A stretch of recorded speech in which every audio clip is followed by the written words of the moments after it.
for breaking codes of silence. 10th, I have found no direct evidence of crimes by any of these powerful people. Most of the evidence I've seen is circumstantial. That might not be enough to indict them, but it's certainly enough to open a real investigation. The official commission was not, repeat, not a genuine investigation. They stalled 15 months before starting it, then they stonewalled the rest of the way. 11th, this whole affair should be approached like a crime of murder rather than as a military matter. Even though it involved the murder of thousands of Americans, probably to justify crimes against humanity, it should be approached by classic police methods rather than by military attacks against whole nations or religions. 12th and final conclusion.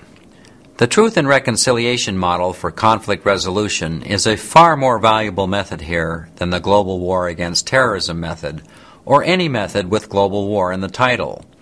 The purpose of the attackers was to start a global war. Do not oblige them. Now I have some words for the director of the Mossad of Israel, Meir Dagan. Sir, you have a big public relations problem and many other life and death issues on your desk. I offer a strategic option to consider. I suggest a full-page ad in the New York Times to tell the American people exactly what you were doing here on 9/11 of 2001. Otherwise, some will jump to rash conclusions. I think most American people will forgive almost anything you confess to now if done properly. There remain great reserves of love for Israel here, and we fear terrorists, some of whom are quite real and very dangerous, as you well know. So I urge you to consider the Truth and Reconciliation model and to talk directly to the American people instead of just secretly with intelligence agencies and politicians. As you know, Mossad's motto is, "By way of deception thou shalt wage war." Well, that's okay for declared war, sir.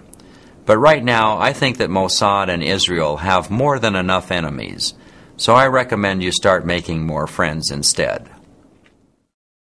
One of the most challenging questions that critics of the official story must face is how could the least competent administration in the history of the Republic pull off the most successful special operation of all time? That's a tough question. Here's another one. What if some completely unknown power pulled this off? Remember, there's strong evidence that Osama bin Laden could not possibly have done 9/11 alone, but that does not mean I know who helped. In any case, it makes no sense to lurch around the world attacking maybe targets or driving the best army ever built back and forth through other people's civil wars. When those planes hit the towers in New York City, we suffered about $5 billion in immediate damages and lost 3,000 people. Since then, we have spent over $500 billion out of our children's pockets, and unpaid bills easily double that, and we've lost and killed and maimed vastly more people.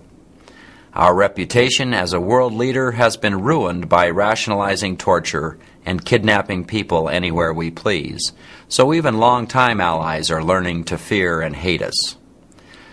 No general officer can say this publicly, but in strictly military terms, a strategic retreat under these circumstances is far wiser than trying to hang on to oil that never was ours, or propping up a failed strategy and phony pretexts for war. This is my formal assessment for the uniformed military. 9/11 was done to start a global war, whoever did it. Believe me, fixing that mess is way better than watching it unfold with feelings of dread and despair. You know that they are not going to solve this problem they created, so we have to.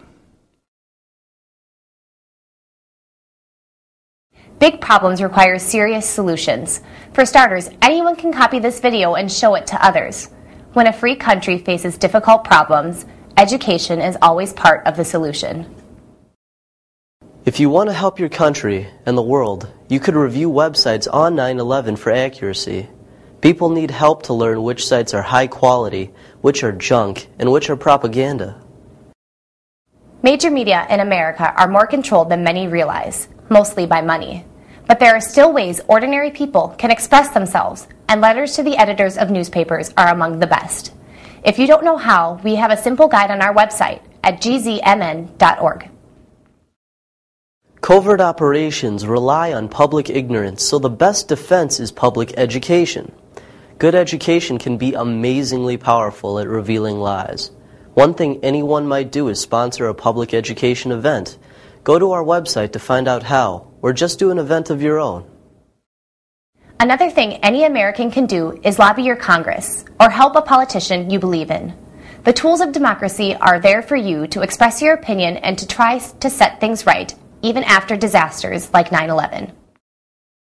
If writing letters to editors or politicians does not appeal to you, you could work with a church or civic group that cares about civilization.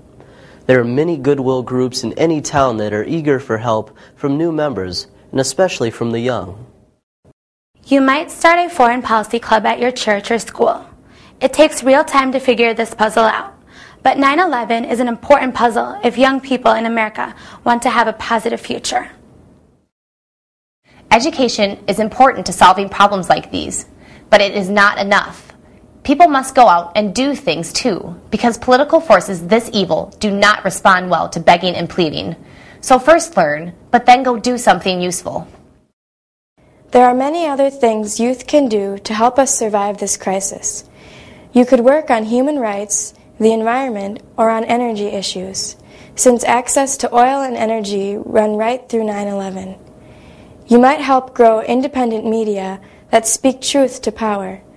There are many areas important to the Earth's living system that have been neglected, and you can do something good. Remember, this is not a video game. We are talking about your actual future, or lack thereof, if people fail to solve this problem. So get up, go out, and do something useful. If you don't know how, ask your parents. It may bug them into doing their duty too. Here's a list of positive things that anyone can do to help create a better future for us all.